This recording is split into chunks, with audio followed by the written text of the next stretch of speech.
Awal dari skill itu yang pertama itu adalah komunikasi yang baik. Bicara dengan pasien ataupun dengan rekan kerja itu harus selalu 5S ya, senyum, sapa, salam, sopan santun. PKL kita menempatkan di setiap industri ya. Yang pertama kita di rumah sakit, ada di senior living di Bogor.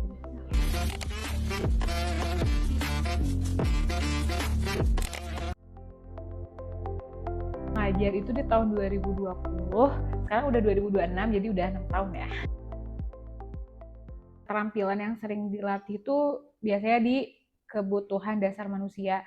Jadi kita tuh melayani pasien dari mulai makan sampai personal hygiene kita belajar di sini. Dan masih banyak lagi sih, kayak kita juga belajar bagaimana komunikasi yang baik kepada pasien agar pasien bisa cepat sembuh, lebih semangat lagi.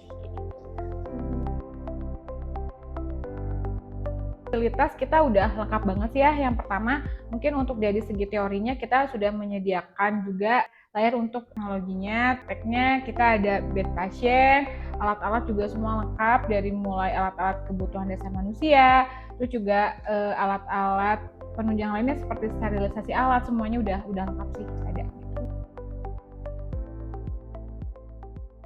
Prospek keperawatan insya Allah pasti akan terus berkembang ya, karena selama kita masih ada manusia ya di dunia ini itu pasti akan dibutuhkan gitu. Apalagi dengan sekarang kebutuhan keperawatan itu di luar negeri sangat luas ya. Jadi semua orang pasti akan membutuhkan jurusan keperawatan.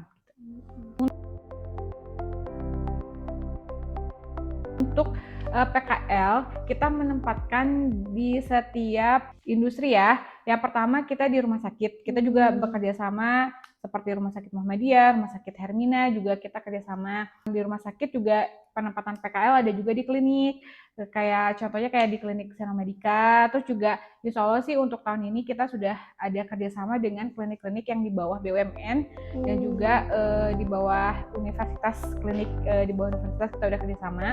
Dan juga kita ke panti jompo, dan juga yang akan untuk tahun ini yang akan PKL juga ada di senior living di Bogor. Oke, lebih ke komunikasinya ya, karena kita lebih mengajarkan awal itu komunikasi, terus jangan lupa juga setiap bicara dengan pasien ataupun dengan rekan kerja itu harus selalu 5S ya, senyum, sapa, salam, sopan santun, kita selalu terapkan itu. Jadi mungkin awal dari skill itu yang pertama itu adalah komunikasi yang baik. Pada saat PKL gitu. Ceritanya sih banyak macam-macamnya, kayak mungkin lagi dinas malam gitu kan di rumah sakit, suka ada gangguan-gangguan yang aneh-aneh sih, tapi justru itu sih yang bikin serunya gitu kan. Terus juga kita juga tidak boleh membeda-bedakan pasien ya. Pasien contohnya kayak perawatan jenazah di malam hari juga itu salah satu hal yang mungkin bisa dibilang seru gitu ya. Dan masih banyak lagi sih kayak kisah-kisahnya. Kalau menurut saya sih untuk di awal ini lebih baik bekerja dulu ya, mencari pengalaman dulu, tapi tidak lupa tetap harus melanjutkan ke jenjang lebih tinggi gitu.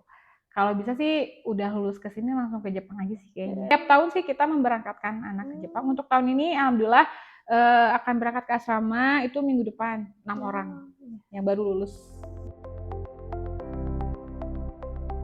Kalau anak zaman dulu sih, karena aku kan pertama ngajarnya pas COVID ya, jadi interaksinya juga hanya sebatas online ya. Tapi untuk perbedaannya dengan anak-anak yang sekarang itu mungkin kitanya harus lebih bisa menjawab apa yang ditanyakan oleh siswa gitu. Karena pertanyaan itu kadang aneka ragam gitu ya. Jadi kitanya juga harus baca-baca buku lagi, harus bisa meningkatkan skill juga sih agar bisa menyesuaikan anak-anak yang sekarang gitu.